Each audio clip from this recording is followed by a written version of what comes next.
أعوذ بالله من الشيطان الرجيم. بسم الله الرحمن الرحيم. اللهم صل على محمد وآل محمد. السلام عليك يا أبا عبد الله. السلام عليك يا ابن رسول الله. السلام عليك يا خيرة الله وابن خيرته. السلام عليك يا ابن أمير المؤمنين وابن سيد الوصيين. السلام عليك يا ابن فاطمة سيدة نساء العالمين. السلام عليك يا ثار الله وابن ثاره والوتر الموتور. السلام عليك وعلى الأرواح التي حلت بفنائك. عليكم مني جميعا سلام الله أبدا ما بقيت وبقي الليل والنهار. يا أبا عبد الله، لقد عظمت الرزية وجلت وعظمت المصيبة بك علينا وعلى جميع أهل الإسلام، وجلت وعظمت مصيبتك في السماوات على جميع أهل السماوات. فلعن الله أمة أسست أساس الظلم والجور عليكم أهل البيت، ولعن الله أمة دفعتكم عن مقامكم وأزالتكم عن مراتبكم التي رتبكم الله فيها. ولعن الله أمة قتلتكم، ولعن الله الممهدين لهم بالتمكين من قتالكم. برئت إلى الله وإليكم منهم ومن أشياعهم وأتباعهم وأوليائهم. يا أبا عبد الله، إني سلم لمن سالمكم وحرب لمن حاربكم إلى يوم القيامة. ولعن الله آل زياد وآل مروان، ولعن الله بني أمية قاطبا، ولعن الله ابن مرجانا، ولعن الله عمر بن سعد، ولعن الله شمرا. ولعن الله أمة أسرجت وألجمت وتنقبت لقتالك. بأبي أنت وأمي، لقد عظم مصابي بك، فأسأل الله الذي أكرم مقامك وأكرمني بك أن يرزقني طلب ثاري مع إمام منصور من أهل بيت محمد صلى الله عليه وآله. اللهم اجعلني عندك وجيها بالحسين. اللهم اجعلني عندك وجيها بالحسين عليه السلام في الدنيا والآخرة. يا أبا عبد الله، إني أتقرب إلى الله وإلى رسوله وإلى أمير المؤمنين وإلى فاطمة وإلى الحسن وإليك بموالاتك وبالبراءة ممن قتلتك ونصب لك الحرب، وبالبراءة ممن أسس أساس الظلم والجور عليكم. وأبرأ إلى الله وإلى رسوله ممن أسس أساس ذلك وبنى عليه بنيانه وجرى في ظلمه وجوره عليكم وعلى أشياعكم. برئت إلى الله وإليكم منهم، وأتقرب إلى الله ثم إليكم بموالاتكم وموالاة وليكم وبالبراءة من أعدائكم والناصبين لكم الحرب، وبالبراءة من أشياعهم وأتباعهم. إني سلم لمن سالمكم، وحرب لمن حاربكم، وولي لمن والاكم، وعدو لمن عاداكم. فأسأل الله الذي أكرمني بمعرفتكم ومعرفة أوليائكم، ورزقني البراءة من أعدائكم، أن يجعلني معكم في الدنيا والآخرة، وأن يثبت لي عندكم قدم صدق في الدنيا والآخرة، وأسأله أن يبلغني المقام المحمود لكم عند الله، وأن يرزقني طلب ثاري مع إمام هدى ظاهر ناطق بالحق منكم. وأسأل الله بحقكم وبالشأن الذي لكم عنده أن يعطيني بمصابي بكم أفضل ما يعطي مصابا بمصيبة ما أعظمها وأعظم رزيتها في الإسلام وفي جميع السماوات والأرض. اللهم اجعلني في مقامي هذا ممن تناله منك صلوات ورحمة ومغفرة. اللهم اجعلني محياي محيا محمد وآل محمد، ومماتي ممات محمد وآل محمد. اللهم إن هذا يوم تبركت به بنو أمية وابن آكلة الأكباد اللعين ابن اللعين على لسانك ولسان نبيك صلى الله عليه وآله في كل موطن وموقف وقف فيه نبيك صلى الله عليه وآله. اللهم لعن أبا سفيان ومعاوية ويزيد بن معاوية، عليهم منك اللعنة أبد الآبدين. وهذا يوم فرحت به آل زياد وآل مروان بقتلهم الحسين صلوات الله عليه. اللهم فضاعف عليهم اللعن منك والعذاب. اللهم إني أتقرب إليك في هذا اليوم وفي موقفي هذا وأيام حياتي بالبراءة منهم واللعنة عليهم وبالموالاة لنبيك وآل نبيك عليه وعليهم السلام. اللهم لعن أول ظالم ظلم حق محمد وآل محمد وآخر تابع له على ذلك. اللهم لعن العصابة التي جاهدت الحسين وشايعت وبايعت وتابعت على قتله.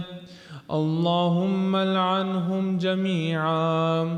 السلام عليك يا أبا عبد الله وعلى الأرواح التي حلت بفنائك. عليك مني سلام الله أبدا ما بقيت وبقي الليل والنهار، ولا جعله الله آخر العهد مني لزيارتكم.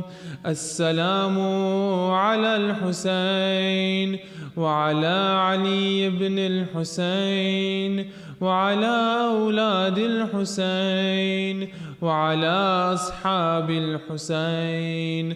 اللهم خص أنت أول ظالم باللعن مني، وابدأ به أولا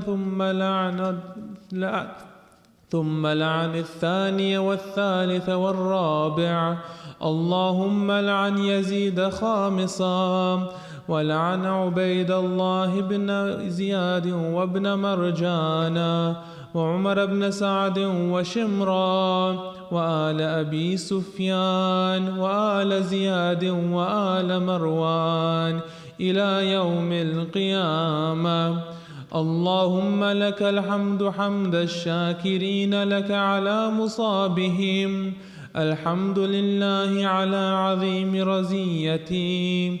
اللهم ارزقني شفاعة الحسين يوم الورود، وثبت لي قدم صدق عندك مع الحسين وأصحاب الحسين الذي بذلوا مهجهم دون الحسين عليه السلام. اللهم صل على محمد وآل محمد.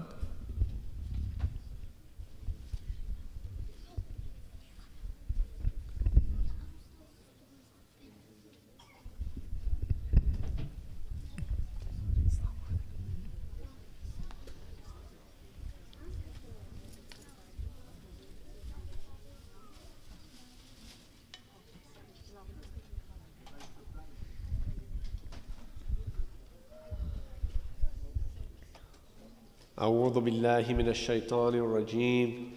بسم الله الرحمن الرحيم. Assalamu alaikum to everyone here and also everyone tuning in online. After Maghrib tonight will be the night of the 6th of Muharram. We're again here together to inshallah get to a spiritual and emotional place where we can truly bear witness to the tragedy of Karbala, and hopefully use that bearing witness to catapult us forward in the days and months and years ahead, inshallah. As always, we're going to start with a recitation of the Holy Quran. With that, we'll bring up our reciter, Bagher Hussain, with a loud salawat.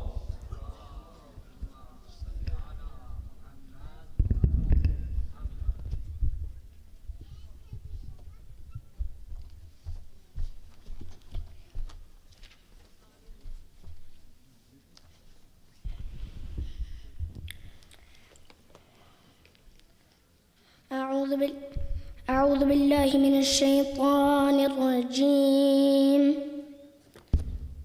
بسم الله الرحمن الرحيم.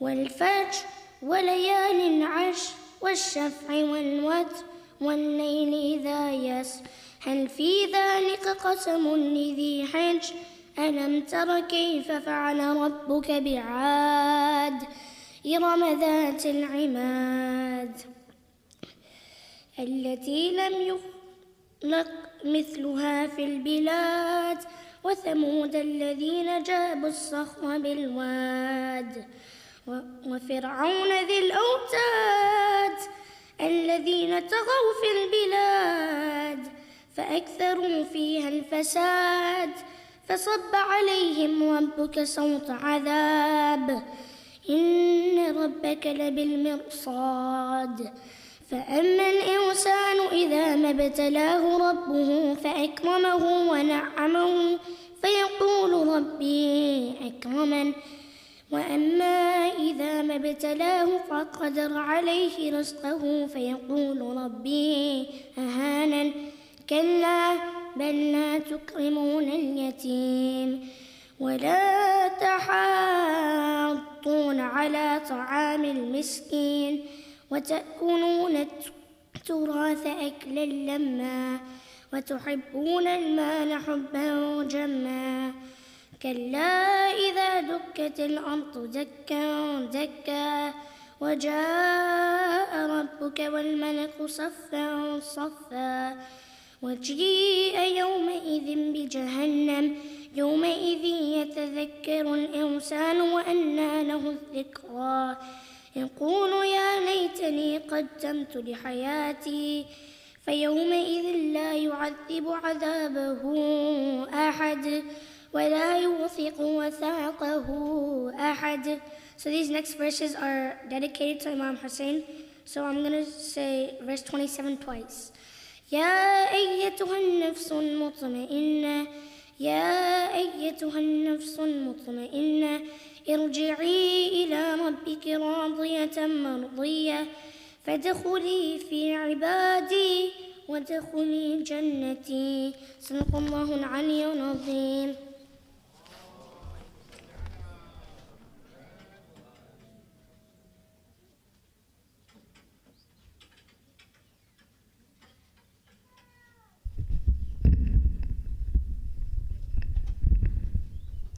Ahsant, that was beautiful. Let's send one loud salawat for Baqir Hussain.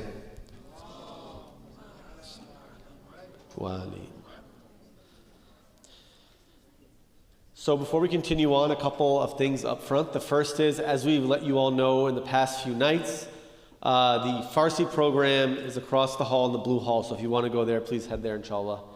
The other is we always want to recognize and acknowledge our gracious sponsors for these evenings. Tonight, they are the families of Brother Reza Zunazi and Brother Muhsin Hussain.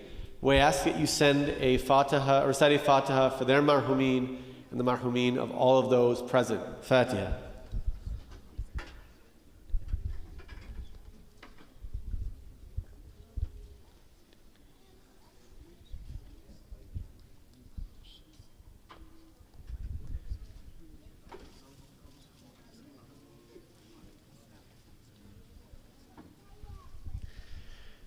We've been having, alhamdulillah, some beautiful elegies and lamentations and poems these past few nights.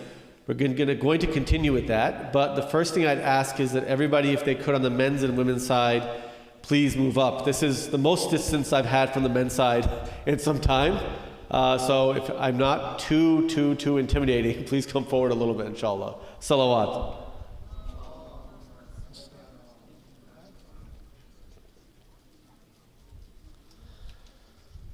First, we're going to have a poem. We're going to bring up Sister Zahra Shirazi to recite that poem with a loud salawat.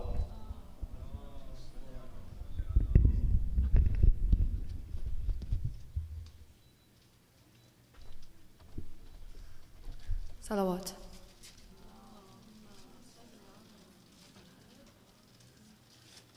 Branches. My sons, now listen to me. You are the branches of this family tree. This is the day for which you've been trained. Remember your roots. Make them proud when you aim.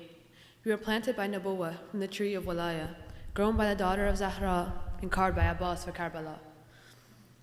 Don't think for a second of this distressed mother. You are my sons, but the Imam comes before any other.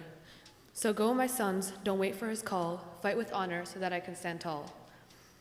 And when you fall, I won't crawl in despair. I'll fall to the ground, but only in prayer. In sujood, I will whisper in pain, my Lord, accept this offering. All I see is beauty for the cause of Hussain. Salawat.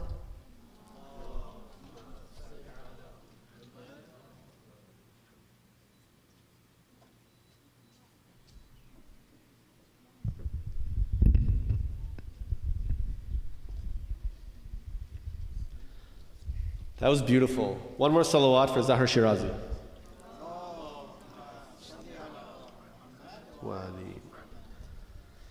Next, we're going to have a salam from Muhammad Ibrahim. We'll bring him up with a loud salawat. Allahumma salli ala Muhammad wa ali Muhammad. Salawat.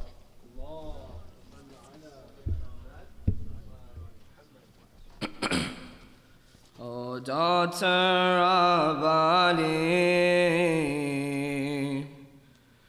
Ali and Fatima,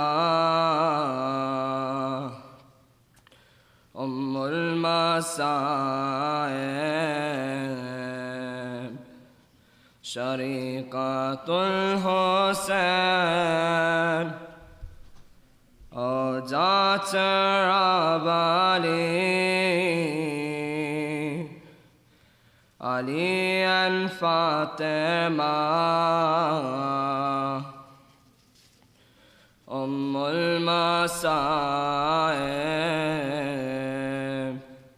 Shariqatul Hussain. O Our Lady Zainab, we offer unto you our condolences on your 72. On Muhammad Qasim Akbar Ghazi Asghar and your brother Hussain, O daughter of Ali and Fatima,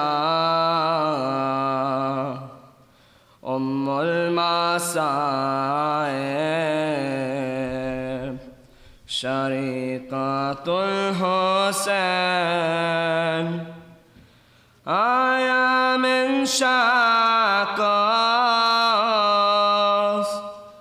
they've took my chadar, and on a spear's raised, your head brother. But faith is in my heart,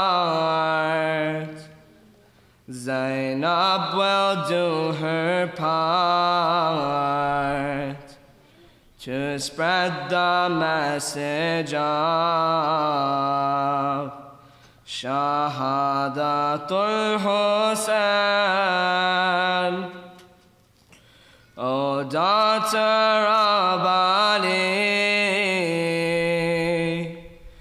Ali and Fatima, Ummul Masa'ib, Shariqatul Hussain. The sermons that you gave, O daughter of Ali, in Kufa and Damascus, defeated tyranny. Oh, little did they know the cursed Ashqiya. You took the Zulfiqar بعد قتل Hussain. O daughter of Ali and Fatima, Ummul Masa'ib, Shariqatul Hussain. How well did you reflect? How well did you protect the true image of your Nana Rasulullah, Sadiq Adil, Alim Akil, Sabir Shakir, مثل Hassan Hussain. O daughter of Ali and Fatima, Ummul Masa'ib, Shariqatul Hussain. O Our Lady Zainab, the standards that you set for patience and for grace, we shall never forget, for we are the khashi'ah, the fruit of your dua, who will forever say, Labbaika ya Hussain, O daughter of Ali and Fatima, Masa'ib, Shariqatul Hussain. Salawat.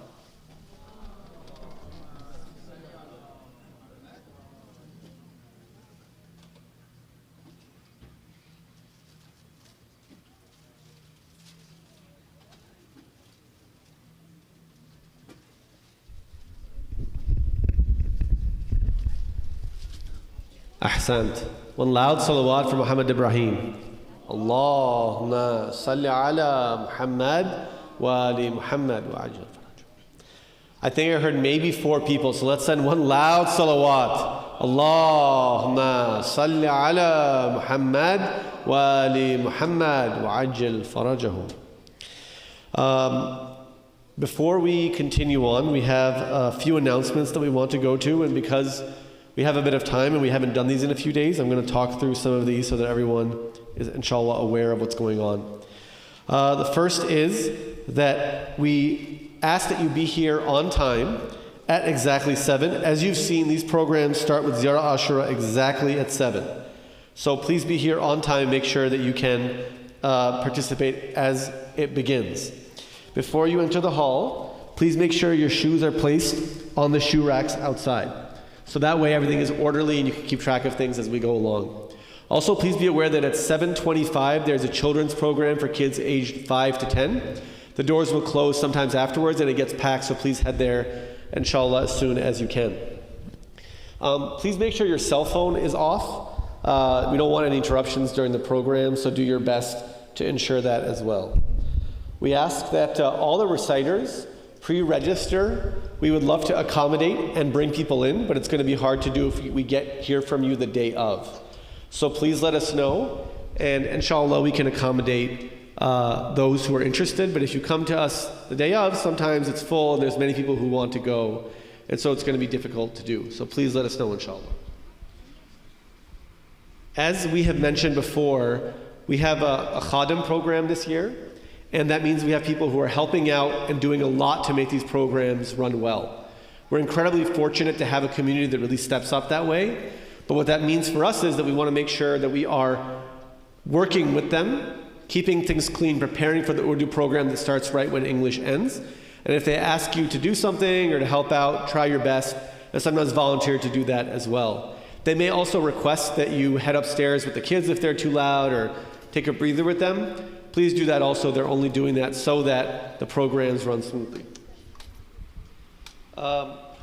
In all other cases, other than your kids, if your kids are in the children's program or upstairs in the room with you, you must be with your kids at all times. So if they are in the parking lot, if they are in the hallways, please make sure that you are with them at all times. That way, we don't have anybody kind of wandering around, any kids getting lost, no issues like that. As with all of our programs, proper Islamic attire is requested and needed. So inshallah for everyone, please make sure, men and women, that you have Islamic attire that's appropriate.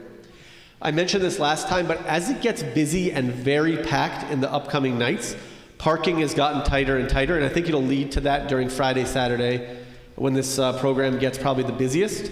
So if you do not see any parking spots in the parking lot, please, you can park on the street next to the parking lot from 7 p.m. onwards.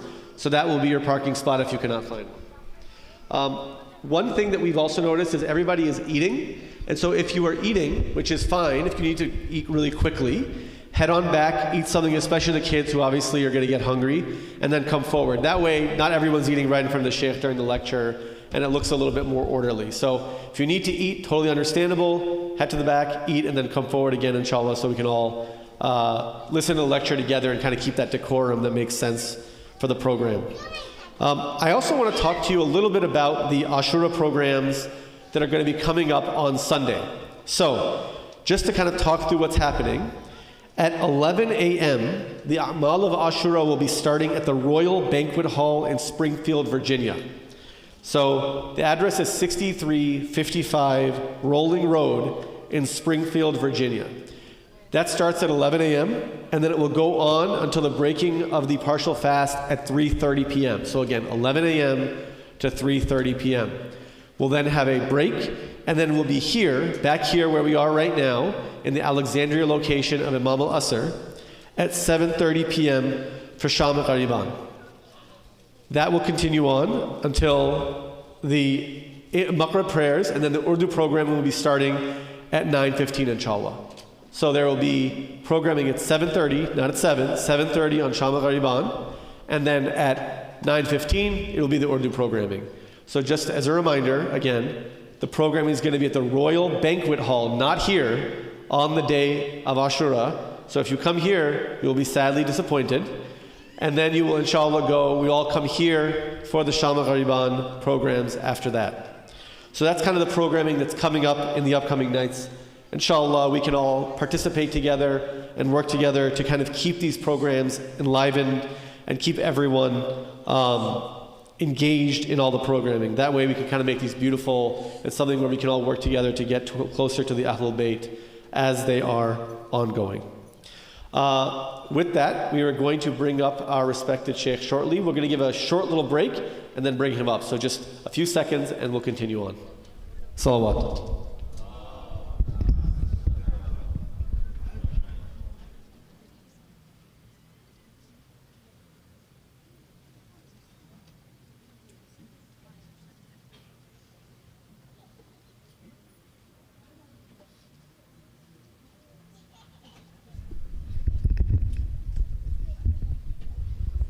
So we're going to have a few minutes where we can actually discuss the fundraising that's also coming up.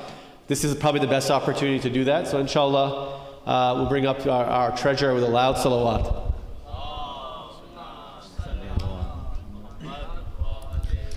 Bismillahir Rahmanir Rahim. Assalamu alaikum.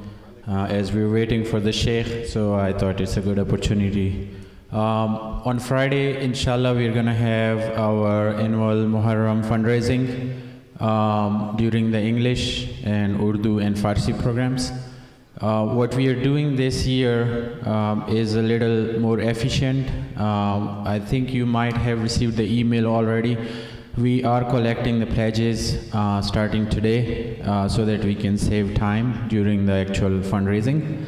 And we will also put some printed materials on the walls tomorrow. There will be a barcode you can scan, or you can check your email and click on that link to make the pledge. We'll announce all the pledges as usual, but this will save some time during the program. We are aware that we don't want to spend too much time during the program.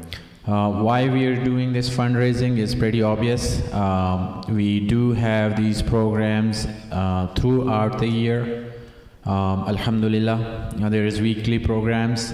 We have Friday prayers, Thursday Dua Kumail every week, Sunday school, and Alhamdulillah, a lot of programs throughout the year. There are some that I don't even remember or I cannot count, because Alhamdulillah we have grown so much that it's amazing. But again, all this requires participation, volunteership, as well as finances, right? So Alhamdulillah, everybody is doing great in volunteers. We see a lot of volunteers this year with blue badges. That program is called Khadim Initiative. And we request all the youth and everyone in the community to please join us in that as well, so that is your contribution from a human resource perspective. We need help throughout the year. On Friday, you are going to do sacrifice financially, so we request everyone to please make your mind. You can already donate even before the fundraiser, but the formal fundraiser will be on Friday night during the Majlis.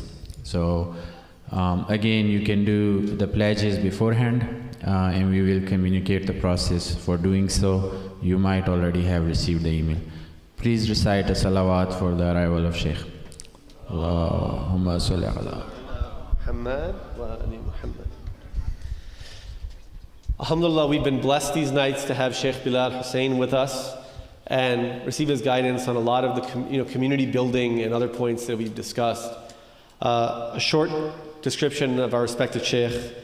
Shaykh Bilal was born and raised in New York, and he completed his undergraduate studies at Temple University before he left a career, after which he had a career in finance, which he left to go to the Hawza in Najaf and spent 7 years there. He's currently serving the communities in New York and New Jersey and is in charge of the Beit al-Qaim Center in Delaware, New Jersey.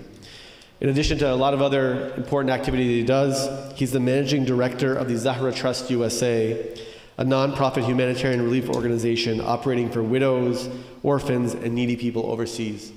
We've been incredibly blessed to have him and learn from his guidance and his knowledge these nights, and we look forward to continuing that tonight. We'll bring up our respected Shaykh with a loud salawat.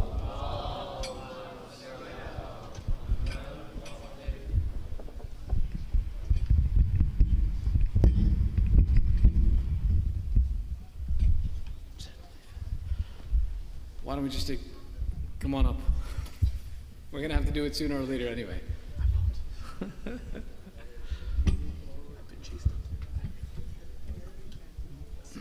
That's perfect. I'll just, thank you.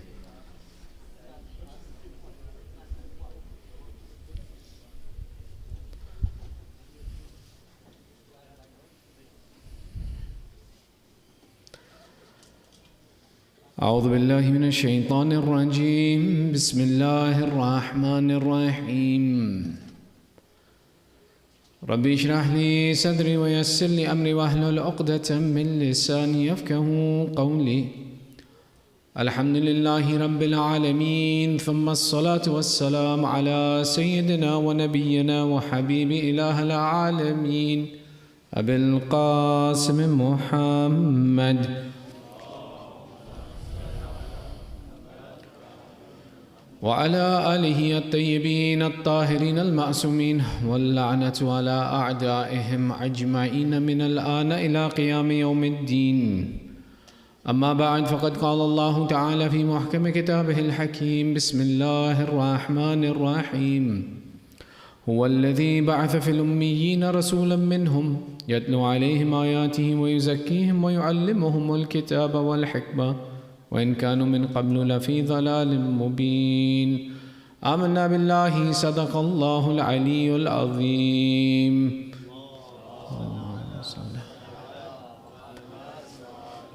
Your second salawat for love of Muhammad wa ali Muhammad.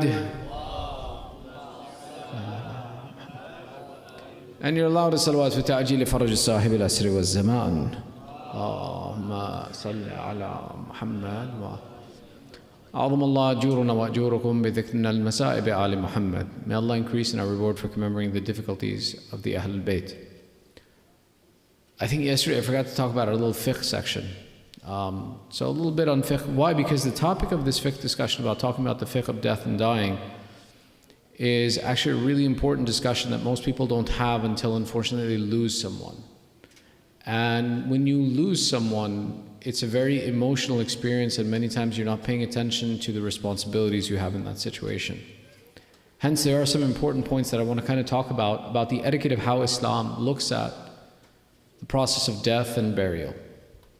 Significantly, as we move to the process of, for example, after somebody dies, one of the most important fundamentals to know is that from the moment someone dies until the moment that they are buried, nothing Islam prescribes is for the honor of the living. This is really important because this is contrary to the way Western society looks at the world. The way Western society looks at the world is, once you're dead, it's all about us. And it's all about the living and our convenience and making us happy and enjoying the experience. I'll give you a couple of examples, right, of how this is different, right? First and foremost, in Western society, when somebody dies, when's the funeral? The weekend, or when it's convenient, when we can get everybody together. What's the funeral experience like? Oh, it's a celebration of life. It's an experience of happiness. It's an experience for us to enjoy. One of the most important elements of a Western funeral is the catering. The food was good. These types of elements are not the way Islam looks at a funeral, and sometimes living in a Western society, we become influenced by Western values in how we execute a funeral. And it happens that what happens is we stop thinking about what does the person who has now passed away need, and we think more about what us and our experience requires. What does my grief want from me? And what happens? We delay funerals at times. We insist on doing things our way, whether we want to or not. We insist on doing certain attributes and actions in a funeral that are actually harmful to the individual, but they make a good show. And this is wrong. Which is why we don't prioritize the living. We don't make the focus point the fact that someone has died, that I need to go and spend time with the living at that moment. No, the focus is that my obligation is someone has died, and they've entered a transitionary process. This transitionary process is the most difficult transition in the existence of a person. You went from the freedom of having independence, of being able to cover yourself, of being able to protect yourself, of having property and ownership, to losing every single functionality a human being can possess. You can't cover yourself. You can't have respect. You can't give respect. You can't own anything.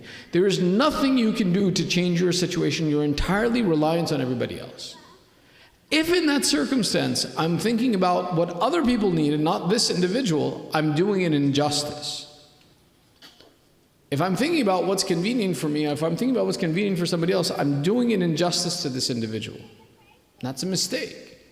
Which is why it's very important, and that's why, think about it. If somebody, God forbid, na'uzubillah, loses their father, their mother, their brother, their sister, and I tell them in that instance, this is not about you anymore, this is about them, they're not going to listen to me. That's why the conversation has to happen now, before the event takes place. It's not about us who live on. We have the rest of our lives to offer condolences. We have the rest of our generations to give condolences and talk to each other and support each other and be kind to each other. Right now, as soon as there's someone who has died, I need to put everybody aside and focus on the rights of this individual. Which is why the process of, for example, the burial, making sure all these arrangements are done. If I have the time, then my job is that I perform acts of ibadah to assist the deceased. Condolences are afterwards. Once they've gone through this process and they've been given that dignity, that they have returned to the place where Allah wants them to be when Allah wants them to be, now I can console you for the rest of my life. Every day thereafter is about you. Part of this conversation is, and this is an important conversation, it's a very long conversation about the process and the etiquette, and maybe tomorrow night we'll discuss that in the fiqh as well too, is what is our right in terms of, for example, life-ending procedures? That if, for example, where is it the difference between a life has to be preserved and don't put someone through additional suffering? And this is an entire conversation and explanation of this discussion is really important as well too. But one of the attributes of preserving somebody's life as long as possible, and it's an important thing, that there are certain actions to take to preserve a life as long as possible. It's actually really good to preserve that life. Because as long as a person is alive, they are under the mercy of Allah, their book of deeds is open, and their sins are being forgiven. It's very true. Someone who's alive, even if they're in a state of sickness and difficulty, you're praying for them, you're attached to them, they're a part of your life. But if you end that discussion too soon and they're gone, once they're gone, life goes on. Life becomes busy again. Responsibilities come again. And that person's gone and forgotten. So there's this conversation, and the basis of this discussion about what to do with someone who's in that state of grave illness, when it's prompted by Western medicine, it's not looking at what's good for this person and what's good for their akhirah. It's actually just looking at what's the cost of the bed that this person is in. And what's the amount of effort that I have to exert to keep this bed open? And if there's no opportunity for turnover in this bed, should I keep it occupied? That's where the interest of Western medicine is coming from, is that each bed has a cost, each bed has a dollar value that's coming in through it. And if I come to the point where the end of procedures and I can't do any more procedures for this individual, they're not receiving a continuous process of care, and the value of that bed is dropping, how do I turn over that bed to a higher value ticket?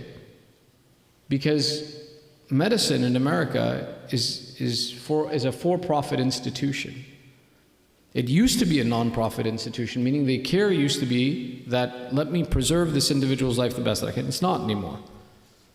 As a for-profit institution, it's not about the value of life anymore. It's about the value of the bed, the value of the space in the institution, the real estate. So that's an important conversation. Inshallah, we'll have that tomorrow. The final point that we mentioned in this concept is the etiquette of ghusl and kafan of the deceased. Is something challenging, it is something to learn, and it is wajib kifaya on all of us to be able to perform this action until someone performs it. The reason I'm mentioning this, it's not as straightforward as you would think, right? The description, when you read fiqh, and this is why, there's this whole discussion, by the way, that says that, you can be the marja and explain all the rules of Hajj, but when you go to Hajj, you need to take someone with you to show you how to do it. What does that mean? That means that, listen, the book process and book knowledge is very good, but when you get into practicality and you start actually implementing, sometimes it's very challenging. Ghusl and kafan are challenging because there are certain rules that have to be fulfilled. I'll give you one example. Sorry, I know I'm getting into a morbid territory discussion. You guys are all right though, right? We're okay? All right. One example. You can't bury someone with a kafan that is najis. If you know, you know. That's not such an easy thing. When a person dies and the body stops operating the way it should, the muscles stop holding everything together, things stop working the way that they're supposed to, you're essentially working with a water balloon. A leaky water balloon that has openings in it. Some artificial, some natural. The process of performing that ghusl and making sure that that kafan stays clean from the moment that ghusl is done till the moment that that person is buried sometimes can be incredibly challenging. And you won't know how to deal with those issues if you haven't practiced or you haven't worked with or studied this process of how to go through it. Many times in our communities, that knowledge of how to assist someone who's going through difficulty, whether because they came from the hospital, there are a variety of openings. Na'uzubillah, they were in an accident when they died. Na'uzubillah, for example, they were sick for a very long time. Na'uzubillah, their body decomposed before they were able to be buried. All of these elements can become a challenge in the process that how do I wrap this person in white cotton and make sure that that kafan is clean by the time that I put them into their grave. And this knowledge is pretty much sequestered into usually a couple of people in a community, one or two ladies, one or two men. We as a collective, it's important that we learn this process and we invest in learning this process, because what do you do when that person's not there? How are you going to make sure you fulfill the rights and responsibilities that you have to the individual to make sure that their kafan is done correctly, to make sure that they're put into the ground correctly? Inshallah, we'll continue mentioning this. I won't forget again in the next few nights. Sallu ala Muhammad wa ali Muhammad. Sallu ala Muhammad. In our discussion around building a righteous community, building a good community, tonight's discussion I wanted to talk about the roles in a community. The roles in a community I'm breaking down to simply two. Just two roles in a community. Imam wa ma'mum. The Imam, the leader, and the Ma'mumin, the followers. The significance of the fact that it can be broken down into simply two roles in a community kind of points back to the way that Allah organized humanity. Allah made the Nabi, and then He made the Ummah. The first entity that Allah appoints on this earth is His representative, meaning that the first point for people to exist in a society, there needs to be a process of something that has divine representation. Which is why The creation of Adam, when we talk about it, Adam is not just the first of man, he's the first of the representatives, the khulafa of Allah on this earth, the representatives and the authorities of Allah on this earth. That had it not been for this representative, it would have been unjust for Allah to bring humanity into this existence.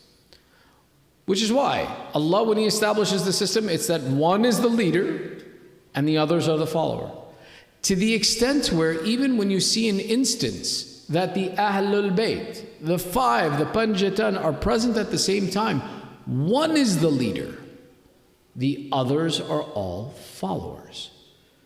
One of the prime examples where we saw this is better. Sallu ala Muhammad wa ali Muhammad.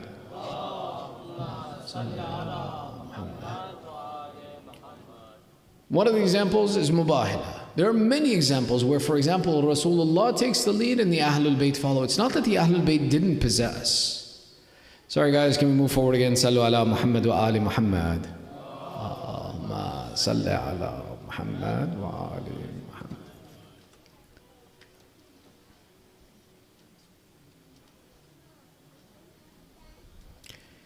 It's not to say that the Ahlul Bayt didn't possess, all of them didn't possess the noble characteristics of what to do in these situations, but rather it was where the authority was appointed. In the same concept, after Imam Hassan abdicates the Khilafat to Muawiyah, Muawiyah gives a speech in Masjid Kufa, and Imam Hassan and Imam Hussain are both present.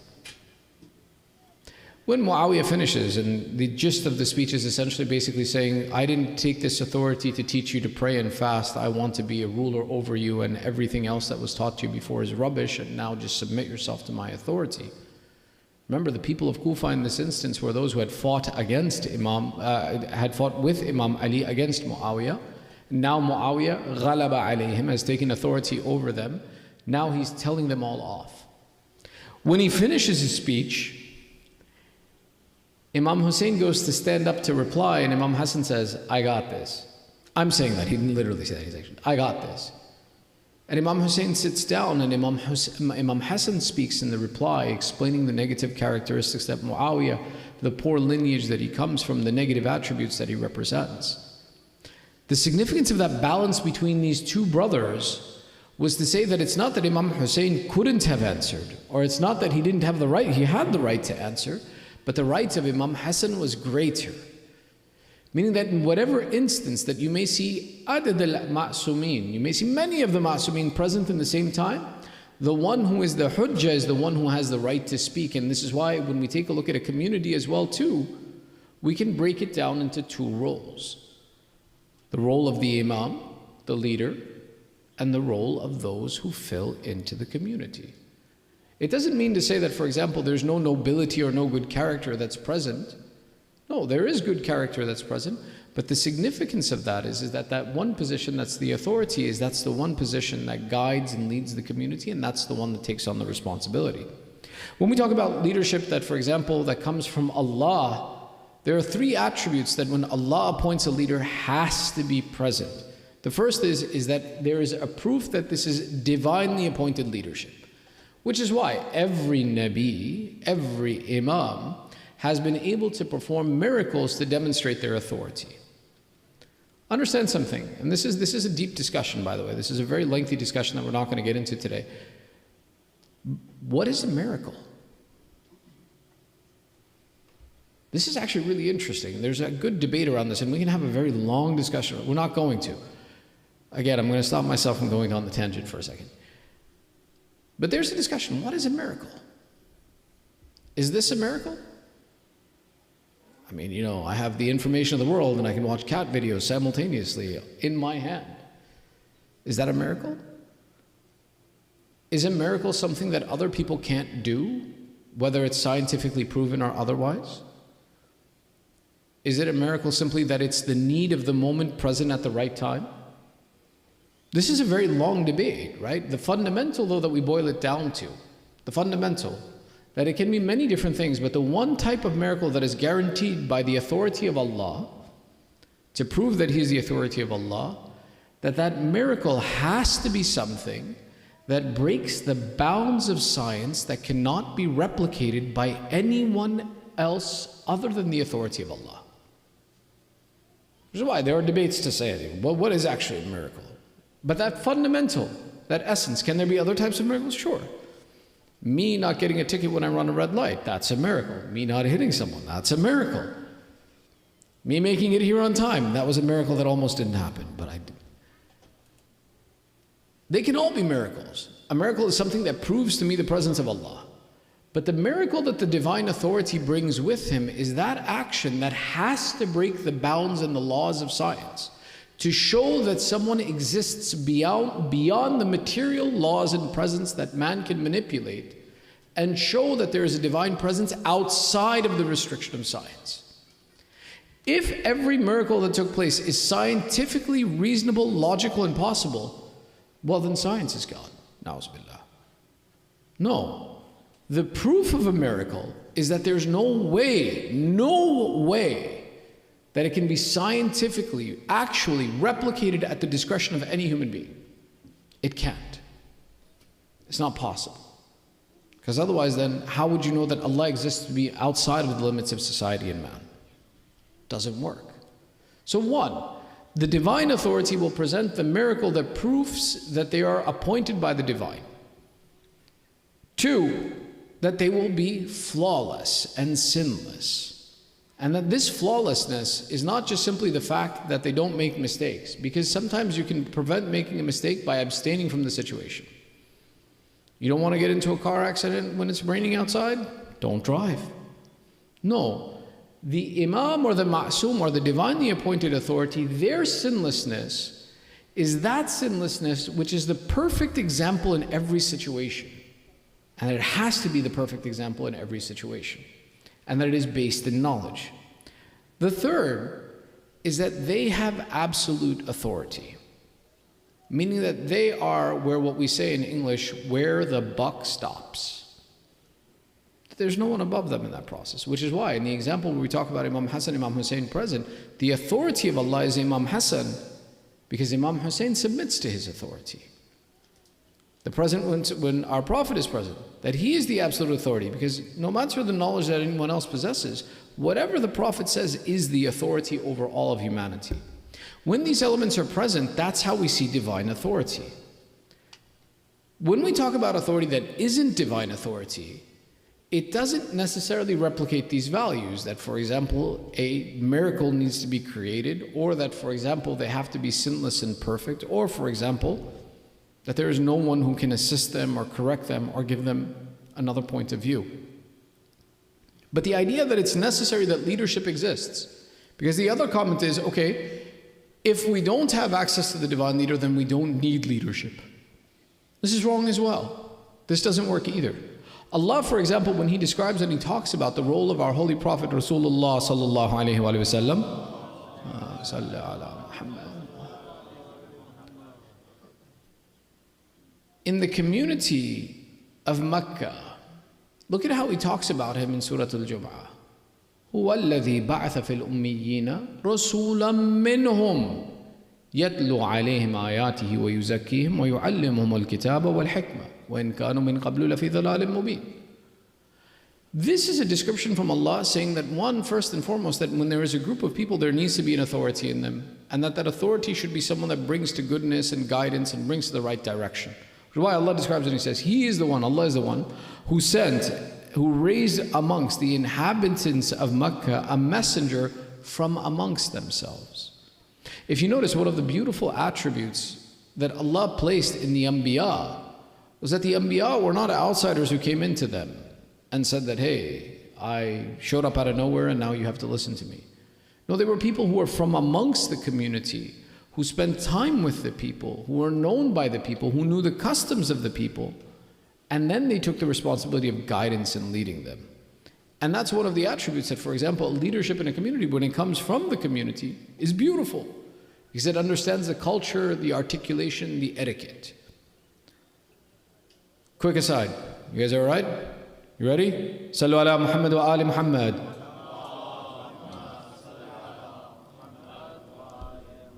On our first night together, I mentioned something to you, that American culture has assimilation in 3 generations. Sociologically speaking, this is a proven fact. But one of the benefits that we have is because it's been sociologically tested through history, we have the ability to learn the lessons where others fell apart and correct them. How did the Catholics integrate into society? Because remember, it was a Protestant culture. Catholics came later. Catholics were seen as outsiders. Catholics were seen as different. And many of them, for example, one of the waves of Catholicism that came in through the Irish, who came in because of the potato famine. Do you know how they got assimilated into the culture? Because all of the priests that would preach in their communities came from Ireland. Nobody was local.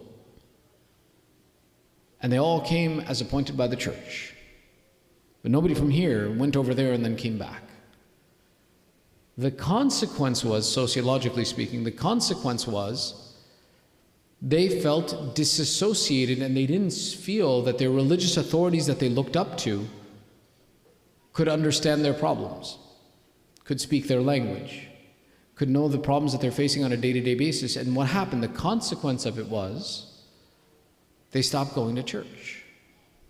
They stopped following the leadership of the church, and they started looking for alternative points of cultural understanding that exist in the larger Protestant culture, that exist in the larger diaspora of America, because they found more similarity with the people around them than the religious authorities that they revered. They didn't stop revering them, they still liked them. Like, what am I supposed to talk to him about? He doesn't understand me, he doesn't know me. The same concept now applied to our societies, and the same concept when Allah says, بَعَثَ فِي الْأُمِّيِّينَ رَسُولًا مِّنْهُمْ, that He put leadership for that community from amongst them. So that the most effective leadership for a community comes from within, and that requires work and effort to create that leadership. And if we avoid that leadership of creating, empowering, supporting the institutions of building ilm and knowledge and scholarship in our communities, our generations will be disassociated from this institution, and they'll start identifying outside of our community and outside of our faith than identifying inside of our faith.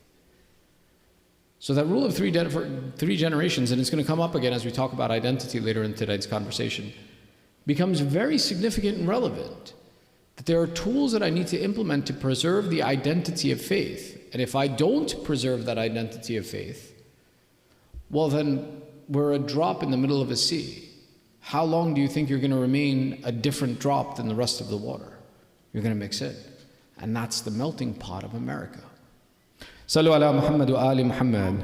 Allahumma salli ala Muhammad wa ali. In understanding this, that one, the scholarship, the leadership should come from amongst the community, we see our Prophet would make the statement, Al-ulama'u masabih al-ard wa khulafa'u al-anbiya wa warathati wa warathul anbiya. Our Prophet would explain that the leadership of your communities relies on the scholars of your community, and the scholars are the lanterns of the earth, the representatives of the prophets, and my heirs and the heirs of the prophets. That leadership, when we take a look at a community, where should we put our leadership? It's in those who possess the scholarship, who have the knowledge of Islam.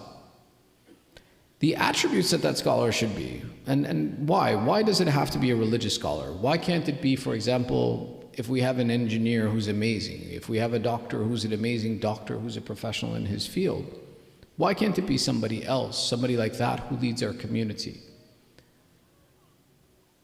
The significance of the answer is that you have to take a look at, and this is why. One of the things that America does is that when you ask somebody, who are you? The primary thing that we identify ourselves by is our profession. I'm a doctor, I'm an engineer, I'm a lawyer, I'm a scientist. That's not who you are. That's how you make money. That's not who you are. The one element that stays with you throughout your entire life is your identity of faith. You can change the town you live in, you can change the sports team you like, you can change the country you live in, you can change the language you speak, but the one thing that shouldn't change throughout your entire life that you need to preserve is your faith. Therefore, when I want to lead a community or put appointment of leadership in a community, I should put it in that individual who is the most qualified to preserve my identity, who will make decisions based upon the value of what I am trying to make sure doesn't change. And this is why it's not enough that someone just says that they have religious leadership, rather that there are certain attributes that they need to possess. And when they possess these attributes, then they have the ability to take on that leadership role and that authority that we need them to possess. There's 3 I'll mention tonight. Sallu ala Muhammad wa ali Muhammad. Sallu ala Muhammad. The first attribute that religious authority, that leader of the community should possess is full knowledge of religious law. That when we look at the responsibility of how to execute a point, it may happen that they're not the best in finance. They're not the best in, for example, medical discourses. They're not the best in legal discourses of the law. But the important factor is that they have to be completely knowledgeable about what Islam wants from them. And if that's missing, then they can't have this position of leadership. Do you know why? You can lose money, you can gain money. But if you lose your faith, you lost everything. There's an example of this in history that shows us that had this story gone differently, the event of Karbala would have never taken place. And I'll give it to you in the brief version. In the city of Kufa, when Ubaydullah ibn Ziyad comes to take control of Kufa and he knows Muslim ibn Aqil is present, Ubaydullah comes rushing from Basra, and one of the lovers of Imam Hussain comes with him. And he tries to slow down Ubaydullah to prevent Ubaydullah from reaching Kufa before Imam Hussain. And what he does is he fakes getting sick. He fakes getting hurt along the way, and he fakes getting sick. And tries to slow down Ubaydullah, that if I slow down Ubaydullah, Imam Hussain will safely reach into Kufa, and then Ubaydullah won't be able to do anything. Ubaydullah, on the other hand, seeing that one of his companions is sick, he says, listen, bud, I'm sorry, I gotta go. He takes off and he leaves him. Ubaydullah gets to the city of Kufa, secures his seat, and this guy slowly comes to the city of Kufa. When he comes to the city of Kufa, he meets with Muslim ibn Aqil and he says, Hazrat Muslim, I tried to slow him down. I couldn't slow him down. But he says, Hazrat Muslim, I have an idea. Ubaydullah is going to come visit me because he ditched me on the way. He's going to come check on me. When he comes to check on me, I want you to hide behind this curtain and I'll give you a signal. Jump out and kill him. And we'll have control of Kufa. There's no one else who can take control of Kufa then. So sure enough, they set this trap.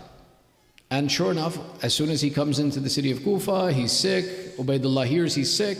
Says, I'm going to go visit my friend. I ditched him on the way to Kufa from Basra. Let me go see how he's doing.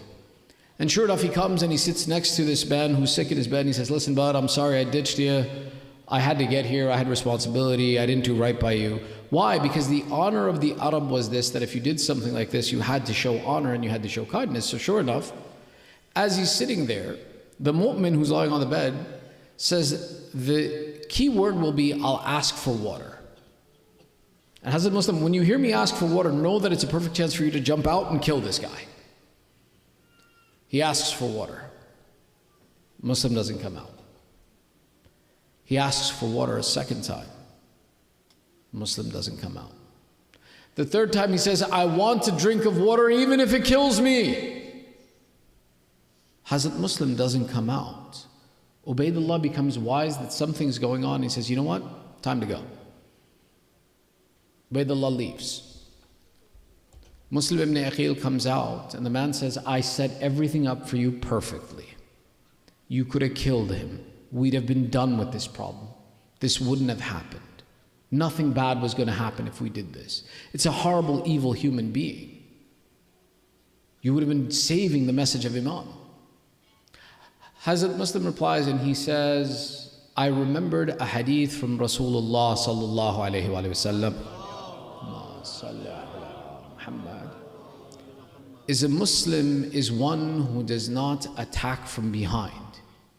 And in other nusakh it says a Muslim is one who does not commit treachery. So he says, I found my actions to be against the statement of Rasulullah, and therefore I held back my hand. Now you and I, 1400 years of mourning, of azah, one decision. Maybe.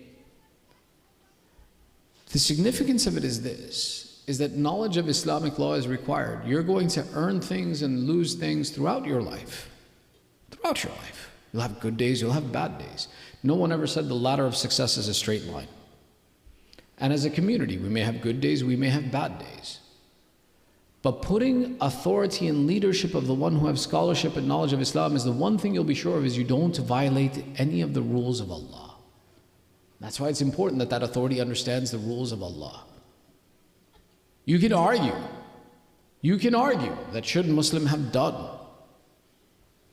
the action, the deed? What would history have said? What would the world be like?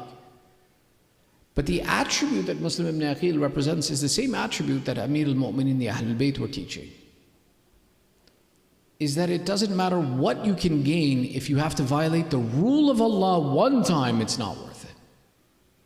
The famous statement of Amir al-Mu'minin was that he says, if you offered me the world and everything in it, and all I had to do was take a bite of food out of the mouth of an ant. The mouth, how big is that bite? One injustice to an ant, whose lifespan is maybe a day or 2 days, 10 days. I'm sorry, I didn't look up how long an ant lives. Amir al-Mu'minin says it's not worth it. Which is why, understand something, that the most important attribute in the process of leadership of our community needs to be the fact that we make sure we don't violate the law of Allah.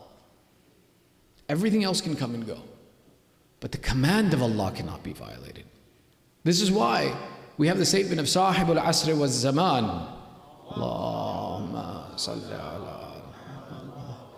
When giving instruction to us in the period of Ghaibah, he says, وَأَمَّا الْحَوَادِثُ الْوَاقِعَةُ فَأَرْجِعُوا فِيهَا إِلَىٰ رَوَاتِ حَدِيثِنَا فَإِنَّهُمْ حُجَّتِي عَلَيْكُمْ وَأَنَا حُجَّةُ اللَّهِ. Imam Zaman gave us instruction. In this period when you can't speak to the Imam, he says, as for the events that will take place in the future, you must refer them to the reporters of our traditions, those who have the knowledge of what we have said, for they are my proof on you, and I am the proof of Allah. That it happens that we don't know what to do in every situation, but your goal is to make sure that it's according to the will of Allah. The second element that the leadership should possess, Sallu ala Muhammad wa ali Muhammad,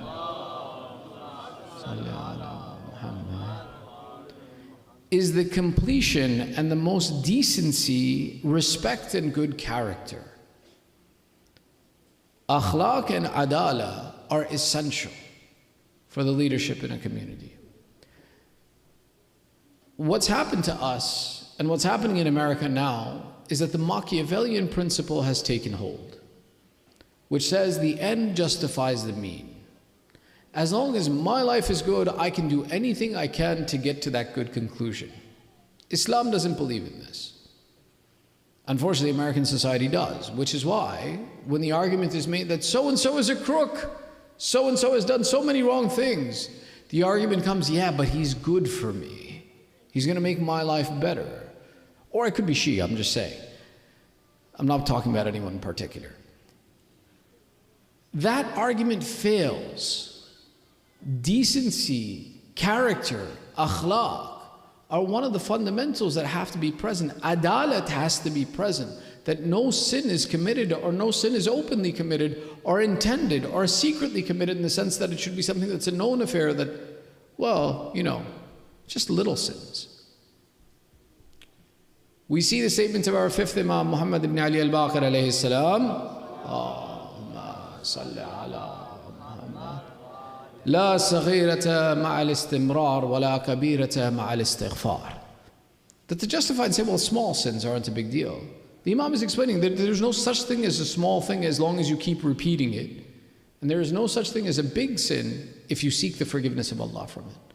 That the process of istighfar, seeking of forgiveness, is one of the important elements that's present in each of us, including the concept of leadership. Which is why, even when you take a look and see, one of the things you may notice is when you go for Salat al-Jama'ah, the Imam, before he begins, he seeks the forgiveness of Allah.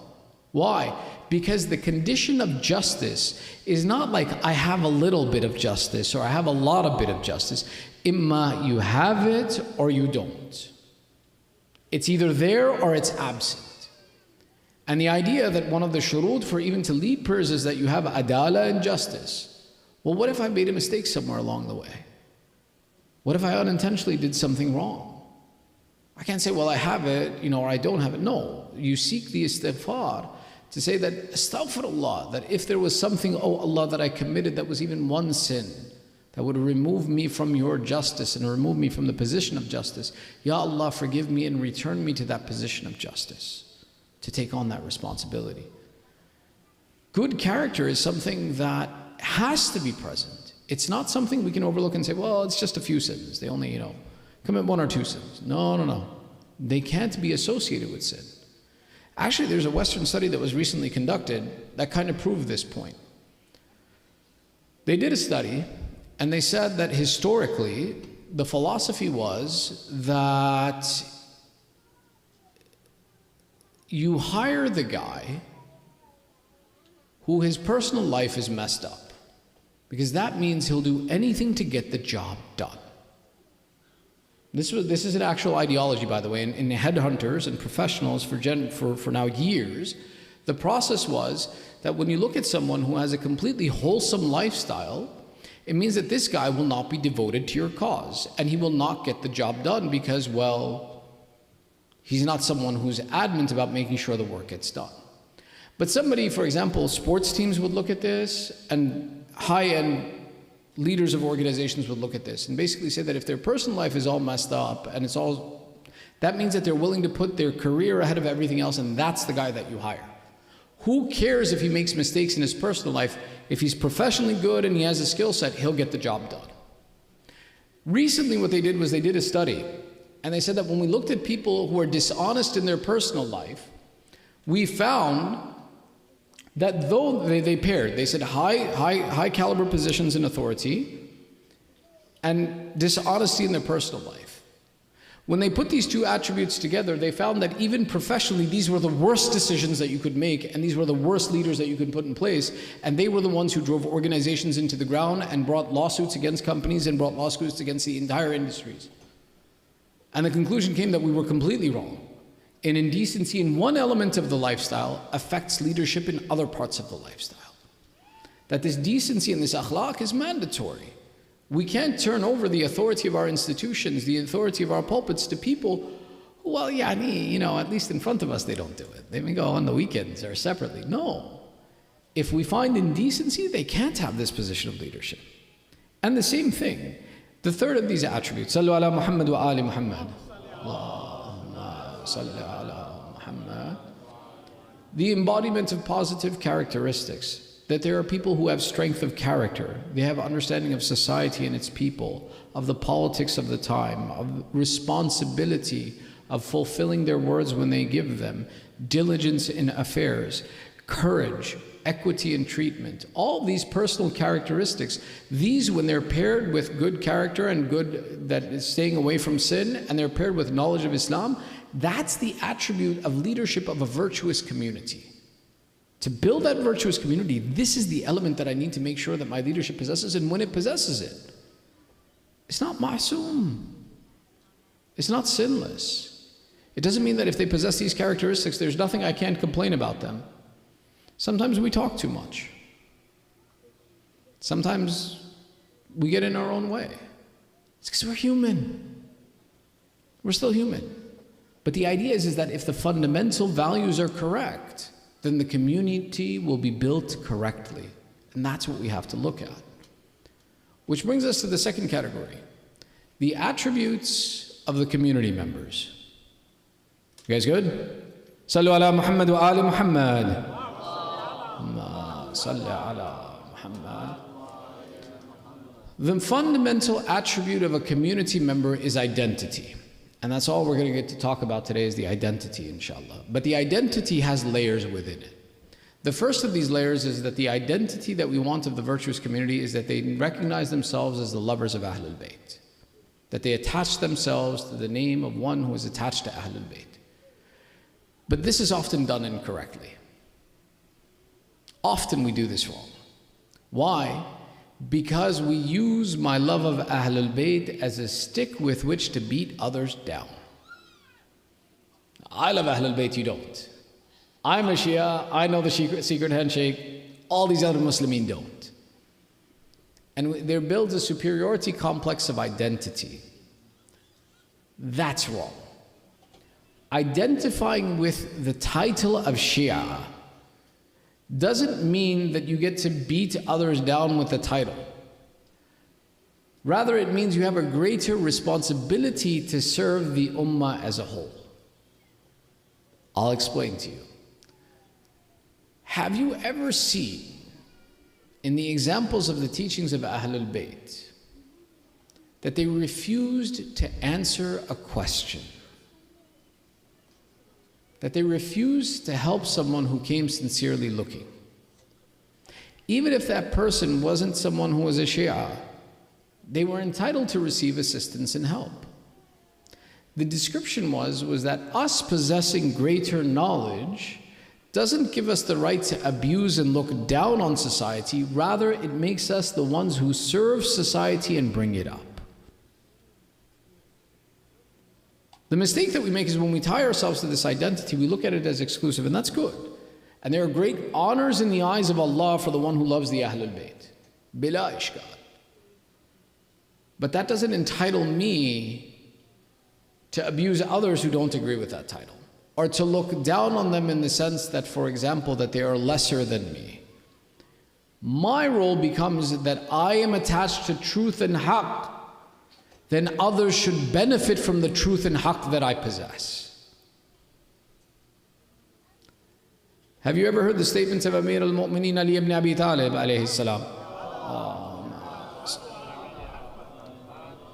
Or the one that was said about him by the second Khalifa, Lawla Ali la halakatil fulan fulan. And had it not been for Amir al-Mu'mineen, I would have been destroyed. It wasn't with the interest that this person's personality was sanctified in the religion of Islam. No, the interest was that the greater possession of knowledge meant that the preservation of Islam required to save as many of the Muslimin as possible, to guide as many as possible. When we look at our identity, yes, there's an exclusive element of the fact that we love Ahlul Bayt and the honor of each other, as we've discussed, something special. But it also means that we serve the rest of those who don't have access to this, to raise them and bring them to guidance, that they should see the benefit of the fact that we have guidance, not the fact that they continue in dhalal and misguidance. And part of it is the discussion is to say that, well, aren't they misguided then? Aren't they lost? Why should I care? Because the Ahlul Bayt cared. And there's a longer conversation about this that with Tawfiq we'll have the time to discuss. The second identity that comes into play is the identity of a Muslim first. This is the one that's challenging this day and age. And the way I describe this is the difference between an American Muslim and a Muslim American. America wants us to see ourselves as American Muslims, meaning your identity is tied to America first, then to Islam. We want to tie our identity to Islam first, then America. Shall I give you an example? You guys are good? Sallu ala Muhammad wa ali Muhammad.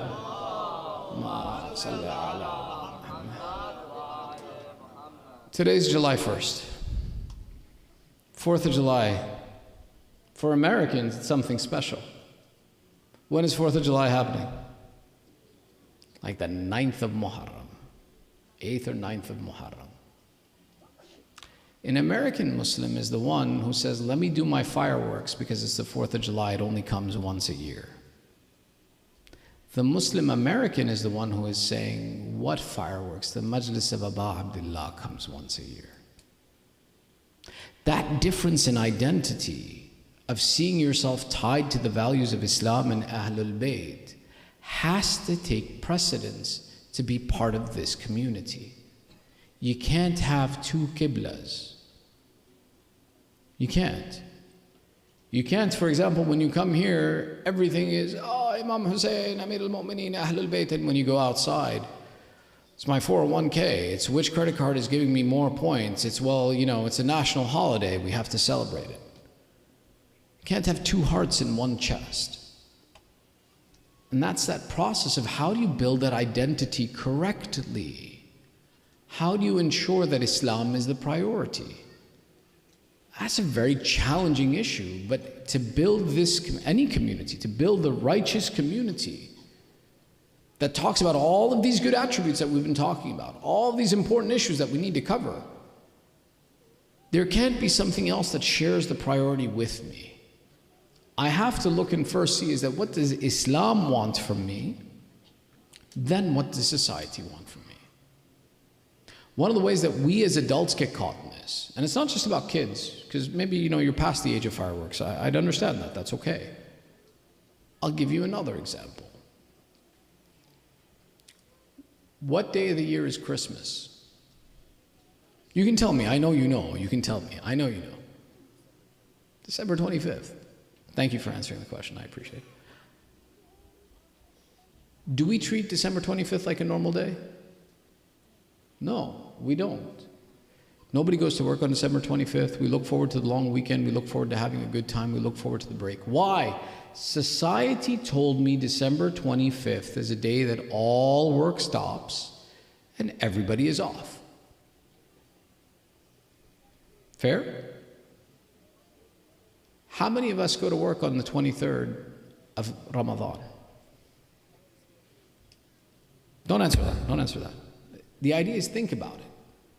Society is dictating to me days that are important, days that my life should change, days that I should treat differently because society is treating that day differently. But then there are days that Islam is telling me that I should treat differently, that Islam is telling me they're really important. 15th of Sha'ban, 23rd of Ramadan, Yawm Arafah. But what happens? Because society doesn't conform with the idea, we say, well, I know it's an important day, I know I should be worshiping Allah, but I gotta go to work. Or I don't plan for it and I have no idea where the significance is coming from, and then I'm stuck with the process that this isn't important to me, this isn't valuable to me. Society is dictating our identity. I'm not telling you to throw away society. I'm telling you to remember that Islam is a priority in my identity, and there are days and times in Islam that should mean something to me, and I should change my behavior for those times, and I should treat them differently. And if I'm not, and the only days that are special to me are the ones that our society is teaching me, I'm conforming to an American Muslim, that American values are primary, Islamic values are secondary. I want you to be part of this community, prioritize Islamic values first, and then American values. No one's telling you that you can't love hamburgers and fireworks. You absolutely can. But don't let them compete with the love of Allah and Ahlul Bayt. When we talk about the identity, right, of the idea that I'm breaking down the community into the concept of two structures of individuals, the leader and the follower, and that the follower, the identity is the most important element that they need to be attached to. This happens throughout history, including even, for example, notable personalities around the times of the Ahlul Bayt, who were notable personalities and who are azim and great in their own right.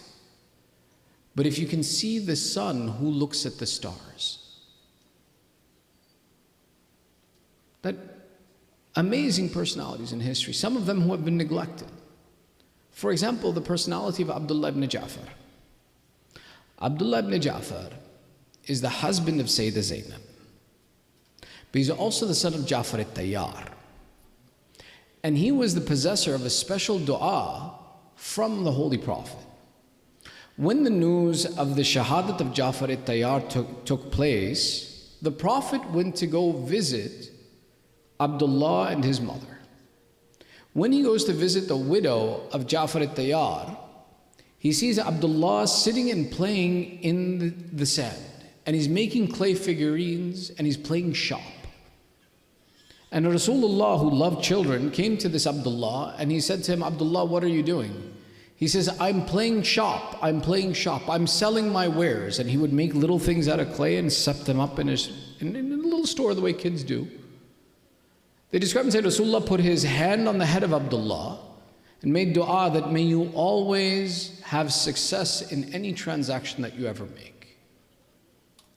The consequence of this dua is throughout the history of Medina, one of the most richest personalities in the history of Medina was Abdullah ibn Ja'far. Ahl al-Sufaha, the poorest of the poor who would sleep on the ledge outside of Masjid al-Nabawi, would say that we would spend our free time thinking of questions to ask Abdullah ibn Ja'far when he walked past us. Because if you could engage Abdullah ibn Ja'far in a question long enough that he had to answer you, he would invite you to his house and feed you. And they would say our whole day would be spent that when Abdullah comes, what do we ask him? How do we keep him busy so that he feeds us because of his generosity? This isn't the only thing that he's known as, by the way. There are a variety of narrations that describe that this would be the third of Imam Hassan and Imam Hussain alayhim as-salam. Allahumma salli ala Muhammad. Meaning that he was a constant companion of these two Imams and was raised in their company in every instance. He was constantly with them. And there are a variety of narrations that talk about his good nature, his accompanying them walking to Hajj, his supporting them in the actions that they took, his being one of the close companions of Ahlul Bayt. All of these are present. So much so that Imam Ali makes him his son-in-law. Sayyidah Zainab is not a normal person. We know this.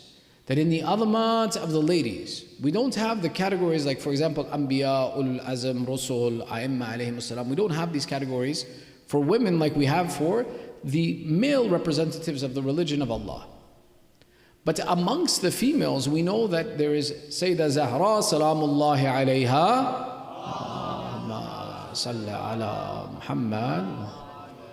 And then after her, at the highest of levels that can be achieved by someone, is the example of Sayyidah Zainab. When we talk about that in marriage, you have to look for your kuf, your equal, one who has the religiosity that matches you. Abdullah ibn Ja'far is the personality who is the match of Sayyidah Zainab. Don't take that lightly. Look into the biography. The reason it's not discussed is why? Because this is a follower when the Imam is present. In the example of the Imam, this is why it's not discussed. There's one discussion that comes about him that says that why wasn't he present in Karbala? The same way the questions are asked about Muhammad Hanafiya and some other notable personalities of Medina. There's two answers to this. In the case of Abdullah ibn Ja'far, he possessed the disability at this age and at this time when the event of the caravan leaving for Karbala takes place, when the caravan leaving takes place, that prevents him from having the ability to travel and therefore he doesn't go. The second explanation is that when Imam Hussain leaves, he doesn't empty Medina. He leaves behind a support structure in the city of Medina. The reason for that is that the goal of the Banu Umayyah was to wipe out the Banu Hashim. Meaning that if Imam Hussain had taken everyone to Karbala, the Banu Umayyah would have usurped everything and removed everything that existed in Medina that was the property of the Banu Hashim and wiped them out. That when we talk about the Sibaya came back to Medina, there would have been nothing to come back to. So therefore, Imam Hussain splits his forces into different places to make sure that the base, the properties, the family, the heritage of Banu Hashim, the heritage of the family of Rasulullah cannot be removed from the city of Medina. Which is why not everybody went to Karbala. There were notable people who were left behind in Medina to make sure there was a place to come back to. And part of that responsibility goes to Abdullah ibn Ja'far. But it's important to understand that it doesn't mean that Abdullah did not care for Imam Hussain or that he did not want to.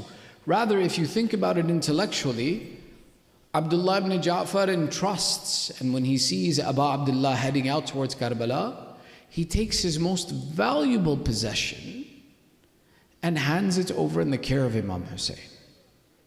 Think about it. A wealthy man, what's the wealthiest thing you can possess? Not your money, your lineage. The people of Medina criticized Abdullah after the event of Karbala. And they saw Abdullah in sorrow and commemorating. And they came to this Abdullah ibn Ja'far and they said, "Oh Abdullah, how unfortunate your sons were killed. Oh, had they not gone with Hussain." They describe and say that this Abdullah ibn Ja'far took off his shoe and started throwing it at these men. "How dare you speak of my children when the son of Zahra has been killed?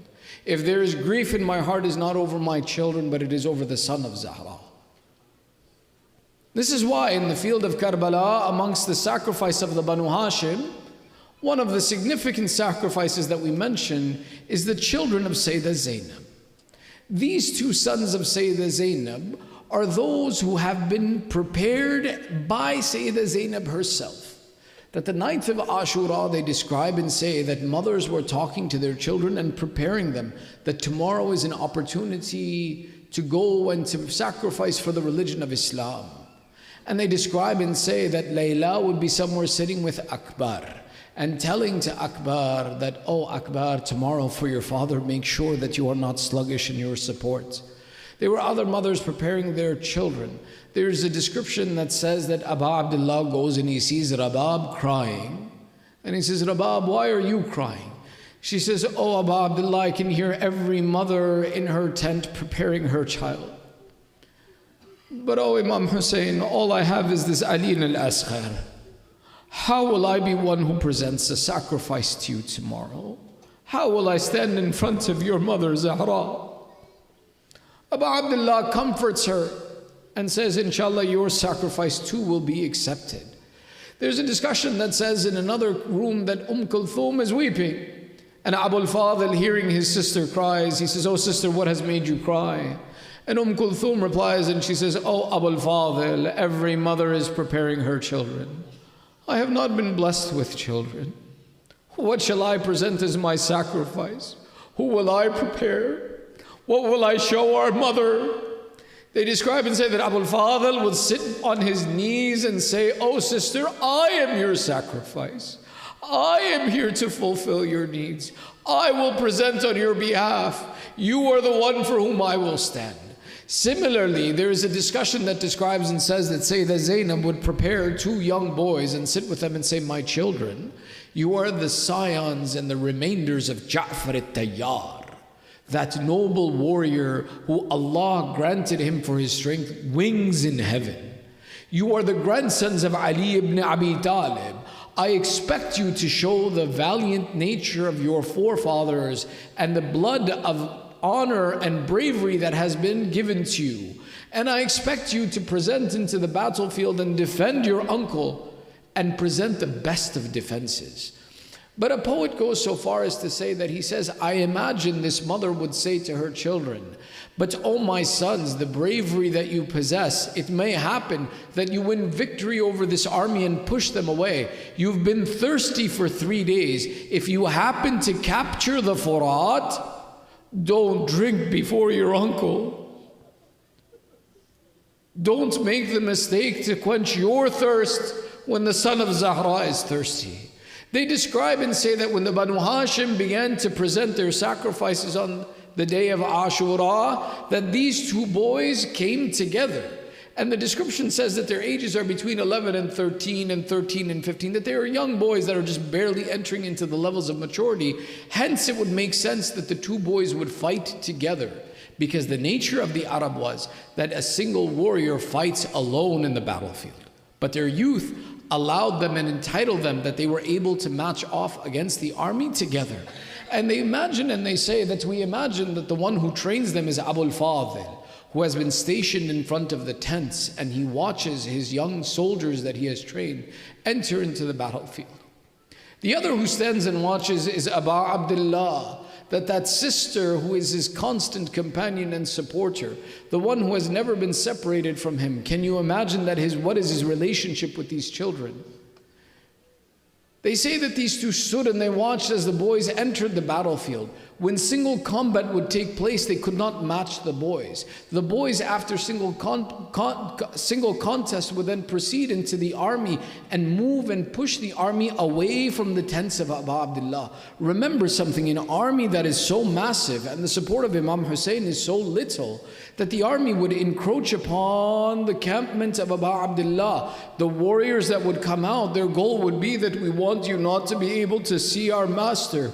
We want to separate you from Imam Hussain. So whoever would go off and face, his valiance would show that push the army back, make them scatter away from Imam Hussain. Let them not have the opportunity as we fight them that one should change his focus and focus to Imam Hussain. The boys would attack from the right and from the left and push the army back until eventually the call came that these are the children of Banu Hashim. You will not compete with them one-on-one. Encircle them and separate them to fight them. The treachery of Umar Sa'd was that he killed the soldiers of Imam Hussain, not with decency and bravery, but with treachery and dishonor. They describe and say, the boys became separated. First it was one who falls that they describe, and some say that Muhammad falls first.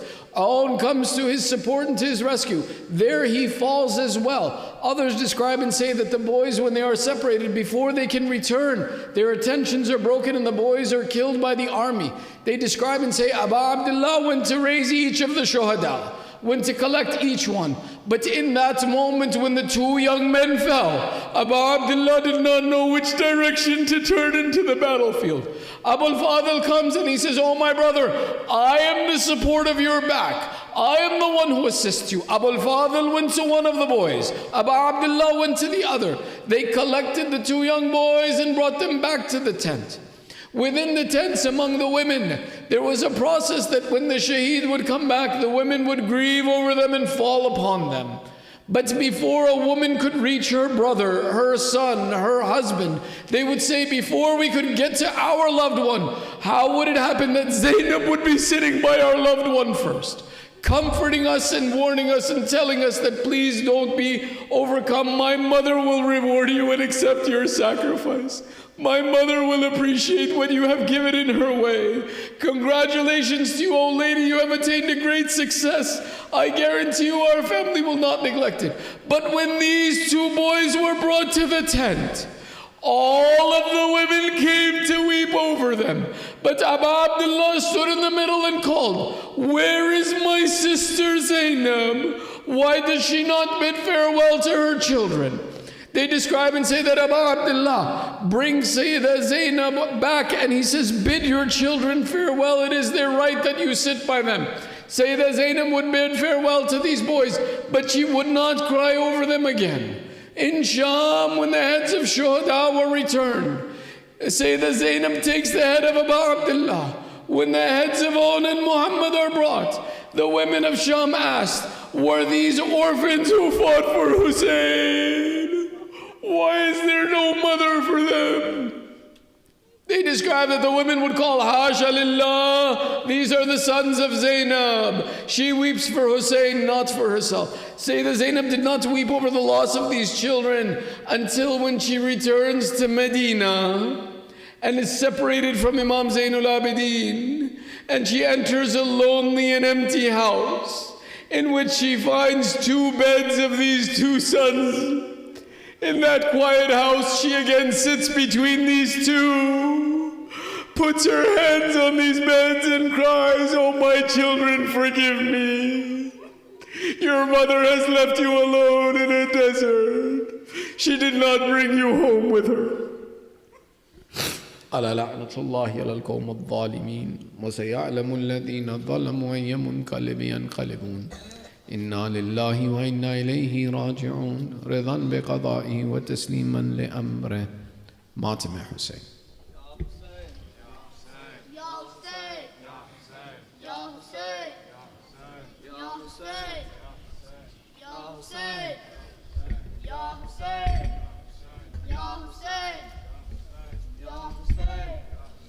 Ya Hussain, Ya Hussain, Ya Hussain, Ya Hussain, Ya Hussain, Ya Hussain, Ya Hussain, Ya Hussain, Ya Hussain, Ya Hussain, Ya Hussain.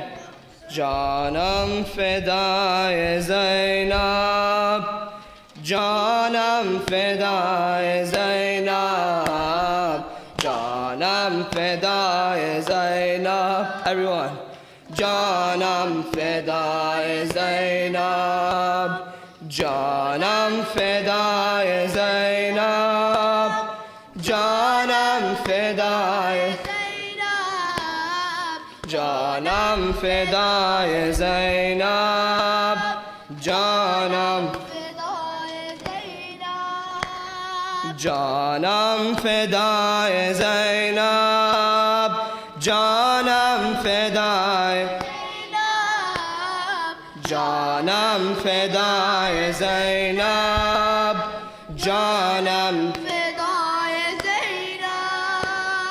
Oh, and oh Muhammad, oh progeny of Jafar, guarding Kaaba Abdullah, you were the sword of Haidar. We honor your shahada in this Azai Zainab, labbaik bar zubanam, janam fedai Zainab, janam fedai fedai Zainab, janam fedai Janam fedai Zainab. From Karbala to Kufa, Kufa to Sham, Bibi, you brought a revolution with your kalam, Bibi. Hear the reverberations from that Sadai Zainab. Labbaik bar zubanam, janam fedai Zainab, janam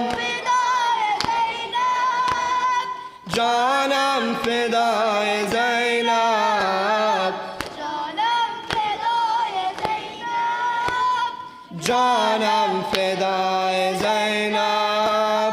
Your piety and iman, your sheer determination, your courage and demeanor, truly an inspiration.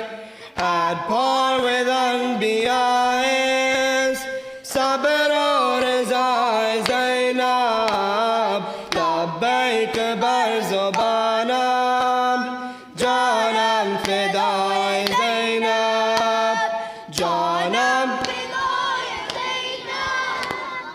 Janam fedai Zainab, janam fedai Zainab,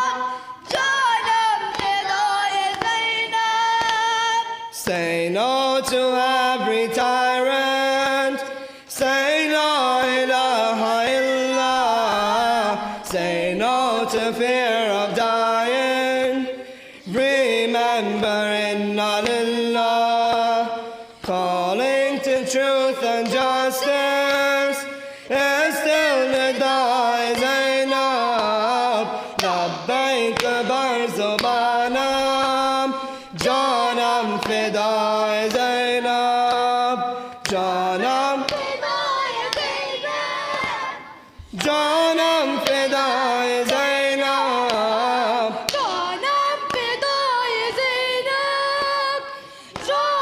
fedai Zainab.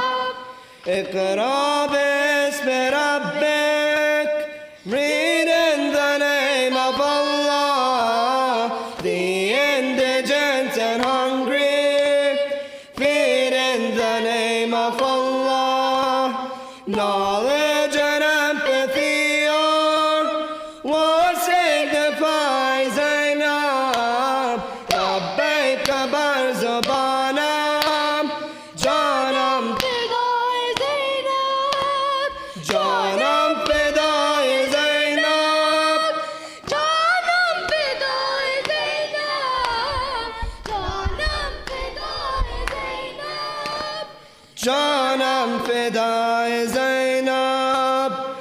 guarding the holy Rosa.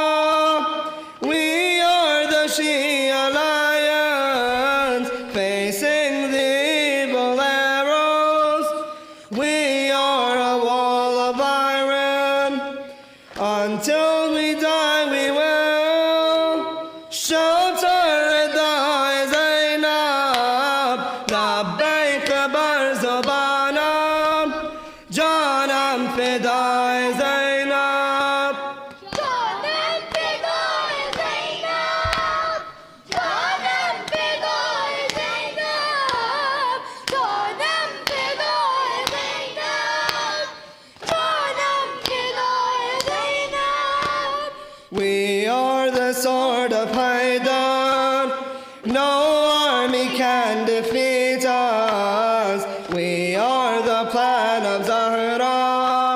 No Lucifer can beat us.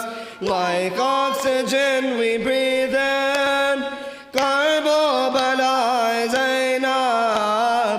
Labbaik bar Zobanam. Janam Fidai Zainab. Janam Fidai Zainab. Janam Fidai Zainab. Janam Fidai Zainab, Janam Fidai Zainab. Ya Hussain.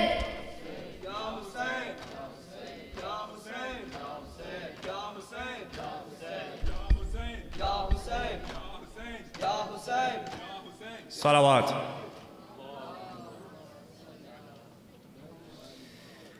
علي بن حسين علي بن حسين علي بن حسين علي بن حسين علي بن حسين علي بن حسين. Everyone. علي بن حسين.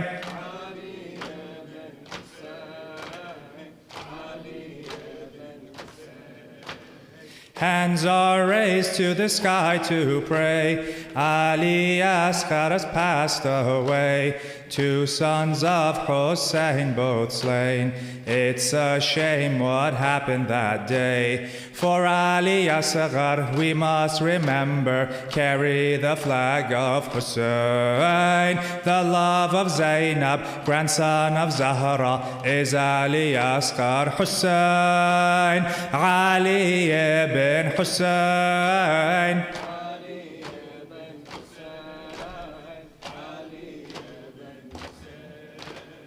Ali ibn Hussain.